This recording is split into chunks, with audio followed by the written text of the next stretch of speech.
pour cette merveilleuse rencontre que tu as suscitée ce matin. Merci pour ta présence, merci de combler tes enfants de dons spirituels en ce matin pour l'édification de ton corps qu'est l'Église. Je bénis ton nom, la gloire te bénit. Au nom de Jésus. Amen. Amen. Ce matin, nous allons donc parler des dons spirituels et leur manifestation dans l'Église locale. Vous savez que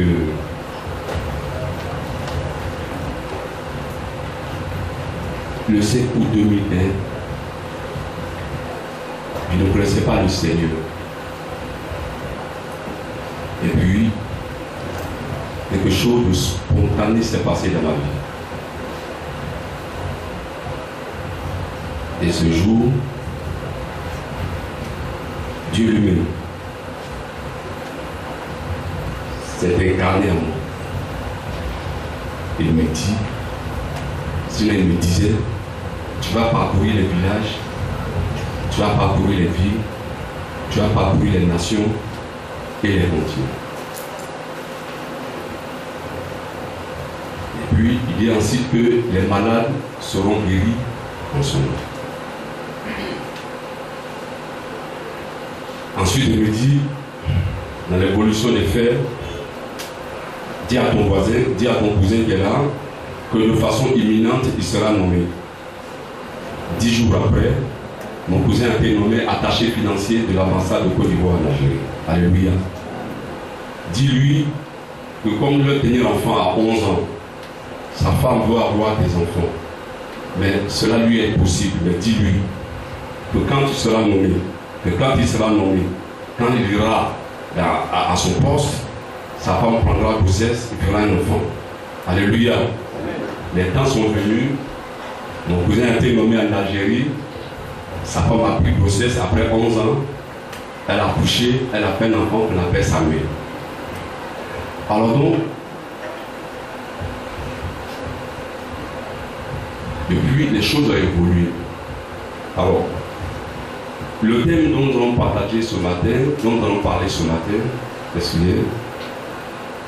c'est un thème qui est tellement important que j'ai mis au moins 6 ans pour bien comprendre. Parce que j'avais peur de dire des choses qui n'étaient pas bibliques. Mais je crois que le temps est venu, Dieu nous fait grâce de partager ce thème-là, afin qu'il y ait un réveil au sein de l'Église. Alléluia. De tous les temps en Israël, lorsque il y a eu un manque d'action prophétique, Israël a connu la sécheresse spirituelle. Mais quand la révélation, quand les actes prophétiques ont commencé à se manifester, Israël a connu la gloire, le réveil, parce que Dieu était au milieu d'Israël. Alors pour ainsi dire, sachez que ce thème-là ne peut pas être abordé sans que les gens reçoivent des dons. Ce n'est pas possible. Tel qu'il est traité de façon claire, que les gens ont compris, Dieu donne les dons.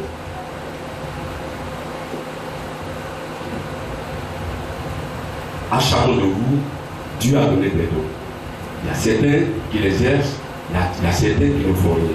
Mais ce matin, tout ce que Dieu a donné comme don, ça va sortir ici au nom de Jésus.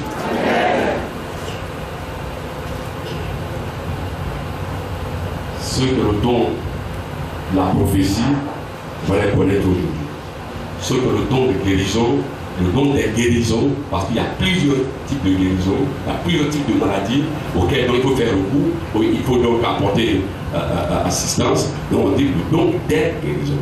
Donc ceux qui ont ces dons-là, on va voir ce matin. Ceux qui parlent la langue, on parle la langue ce matin. Et j'espère qu'il y aura aussi des interprètes. Alors, ce n'est pas une prédication en tant que telle, mais c'est plutôt un enseignement que ce matin nous allons partager ensemble. Je dis enseignement parce que nous allons aborder un thème et nous allons aller dans les détails avec avec des versets, avec plusieurs versets bibliques à l'appui, à la différence de la prédication, où il n'y a pas assez de versets bibliques, mais tu donnes un message, le message est compris, et puis on avance. Donc ce matin, c'est un enseignement. L'enseignement biblique, différent de l'enseignement qu'on reçoit à l'université. À l'université, les professeurs enseignent, et puis il appartient à l'élève de comprendre l'essentiel, de saisir l'essentiel de ces enseignements. Mais ici, vous allez comprendre. On va détailler, à verser à l'appui, vous allez comprendre. Que Dieu vous bénisse. Demande à ton voisin si tu es prêt. Ce matin, est-ce qu'il y a assez de services d'ordre? Les évangélistes, vous allez vous joindre au service d'ordre. Hein? Vous allez les aider. Jésus montait à Jérusalem et puis à part les 12 disciples, il leur dit en chemin ceci. Voici, nous montons à Jérusalem et le Fils de l'homme sera livré aux principaux sacrificateurs et aux scribes. Ils le condamneront et sera par la suite crucifié. Enseveli, il ressuscitera le 3e jour. Pendant 40 jours, après sa résurrection, Jésus sera avec les disciples. Et le 40e jour, il va être enlevé sur la montagne des Oliviers, afin que s'accomplisse la promesse faite aux disciples, selon Jean chapitre 16, verset 7. Cependant, je vous dis la vérité, il est avantageux pour vous que je parte, car si je ne pars pas, le consolateur ne viendra pas vers vous, mais si je m'en vais, je vous l'enverrai. Lorsque le jour de la Pentecôte arriva, les disciples étaient ensemble dans le même milieu, et tout à coup, il vint du ciel un bruit comme celui d'un vent violent, et tous furent revêtus du Saint-Esprit. En ce jour, le Saint-Esprit s'est manifesté à travers une multitude de dons spirituels parmi les disciples. Qu'est-ce qu'un don spirituel? Qui peut donc recevoir un don spirituel?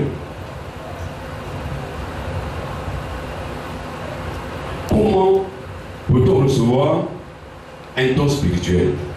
Et combien de catégories de dons spirituels que nous avons? Qu'est-ce qu'un don spirituel? Qui peut recevoir un don spirituel? Comment peut-on recevoir un don spirituel? Et combien de catégories de dons spirituels que nous avons? Sinon que la Bible nous enseigne. Que Dieu vous bénisse.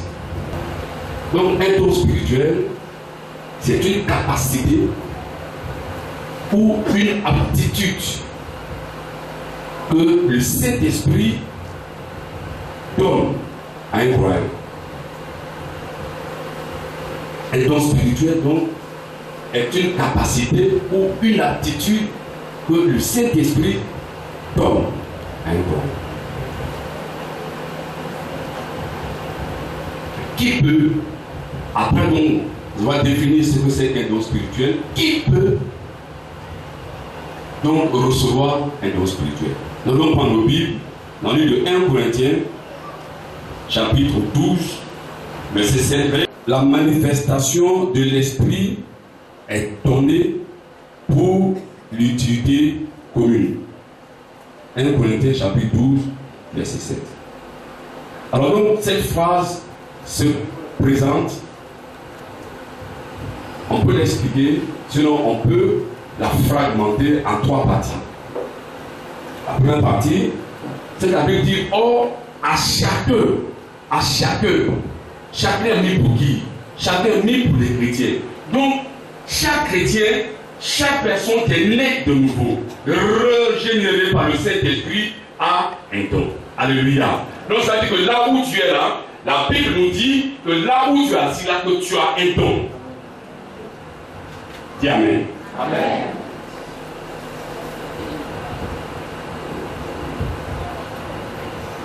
Donc, à chacun.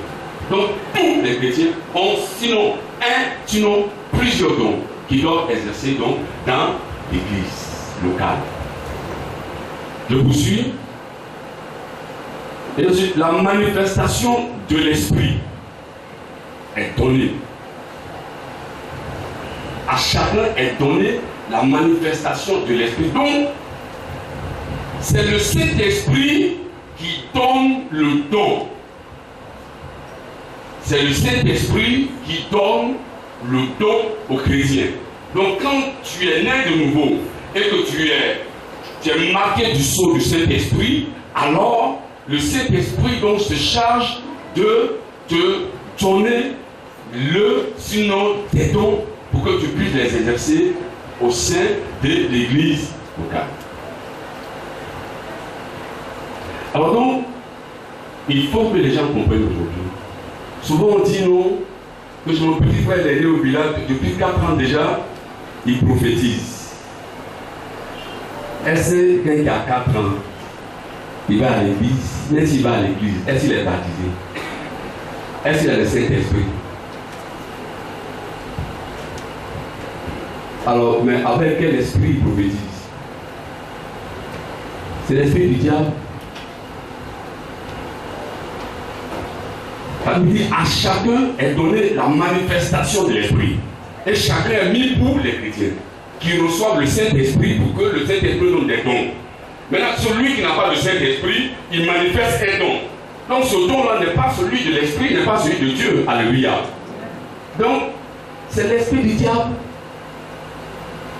Parce que le diable copie toujours ce que Dieu fait. Il fait toujours la photocopie. Il est le chef de la photocopie. Il faut dire Amen. Amen.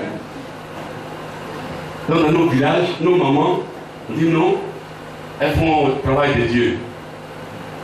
Elles font le travail de Dieu. Elles voient clair. Elles voient clair dans quoi? Et bien vous voyez clair de qui? Voir clair avec qui? Mais comment? C'est l'esprit de Python. Puisqu'elle prophétise, elle n'est pas chrétienne, elle n'est pas baptisée, elle n'est pas née de nouveau par le Saint-Esprit. Non, ce n'est pas de Dieu. Donc ces choses, il faut les clarifier pour que chacun de nous puisse être bien situé, pour faire la part des choses. Donc à chacun est donnée la manifestation de l'esprit. Donc il convient que il faut donc aussi rappeler que de façon naturelle, Dieu donne aussi ce qu'on appelle les talents ou les dons naturels. Mais le Dieu qui t'a créé, ce Dieu qui te connaît, pendant que tu n'es pas chrétien, il te donne ce don-là. Parce qu'il sait que tu peux l'utiliser plus tard dans sa maison lorsque tu seras converti. Parce que les talents, les dons naturels, les talents ou dons naturels, avec les dons du Saint-Esprit, servent, permettent aux croyants de servir le Seigneur. Je vais expliquer ça.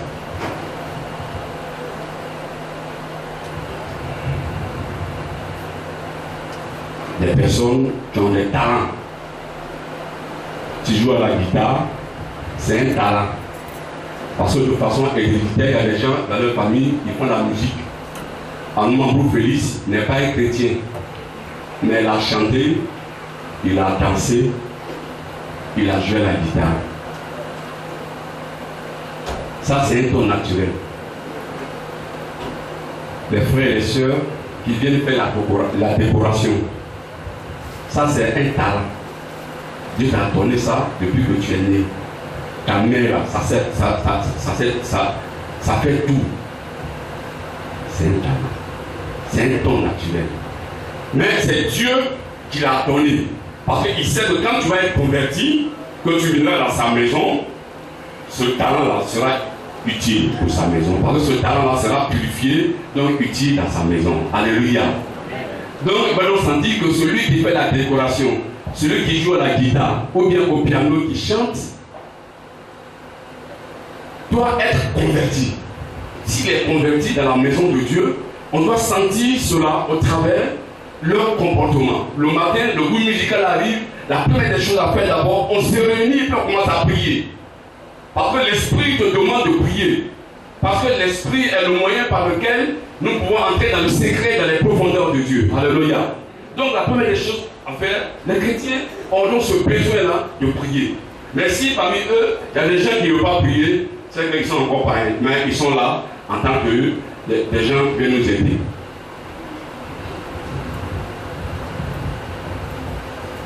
Est-ce qu'on me suit un peu? Celui qui a mis les ampoules, ce n'est pas un don spirituel. Sa mère, ça fait tout. Il peut faire arranger réfrigérateur, congélateur, tout ça. Ça, c'est pas un don spirituel.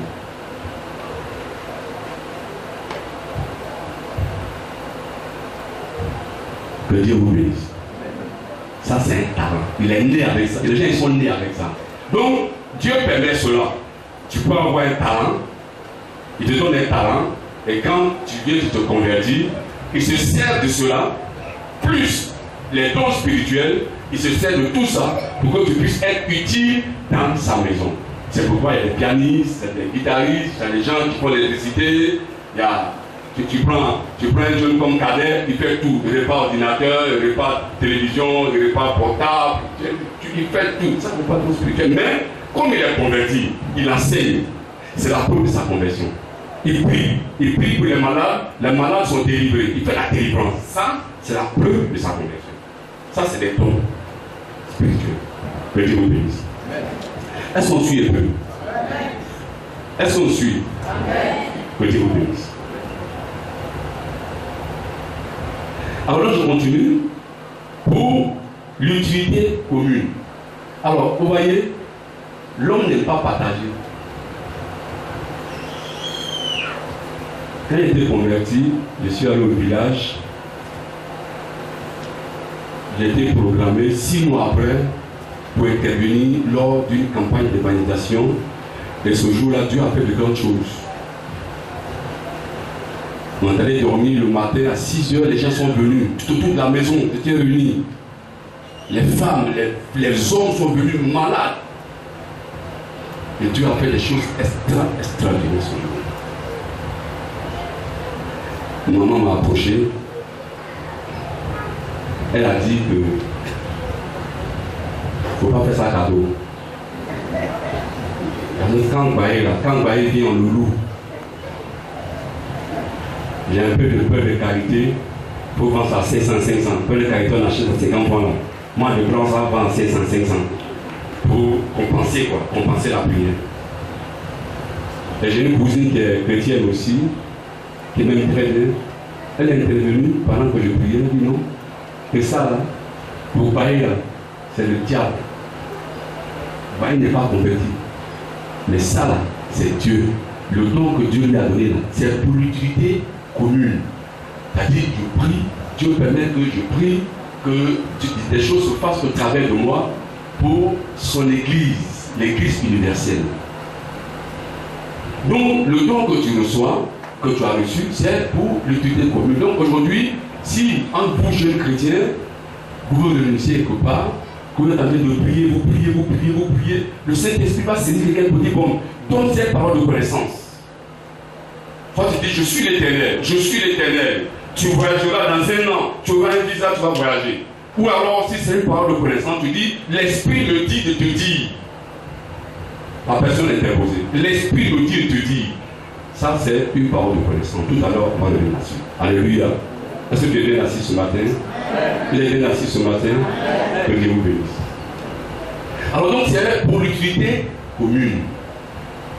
Ou alors, vous êtes ensemble dans un groupe d'évangélisation ou bien d'intercession, vous priez le Seigneur, et puis Il y a un frère ou une soeur qui dit qu'elle est malade. Donc, aussitôt, elle prend, elle lui pose la main. Ça veut dire que la prière du juste est d'une grande efficacité. Alors donc, il lui pose la main et puis la personne reçoit la guérison. Alors, quand c'est comme ça, le nom du Seigneur est glorifié. Que Dieu vous bénisse. Alors donc, n'importe qui donc ne peut pas recevoir les dons spirituels. C'est donc le Saint-Esprit qui donne les dons spirituels pour l'édification, pour le fonctionnement de l'église locale. Allons sentir que s'il y a quelqu'un qui a un don et qui ne l'exerce pas, qui est assis là-dessus, il pêche contre Dieu, c'est un péché. Tu as un don et puis tu ne travailles pas dans la main de Dieu. Et puis tu dis, Seigneur, donne-moi ça, je veux ça, je vais aller à Paris, je veux avoir ça, je veux m'en aller, je veux avoir l'argent. Mais et le don qui t'a donné sur lequel tu es assis là, tu fais quoi avec ça? Il faut d'abord exercer ce don, et puis maintenant tu vas demander ce que tu veux. Dieu va t'exaucer au nom de Jésus. Amen.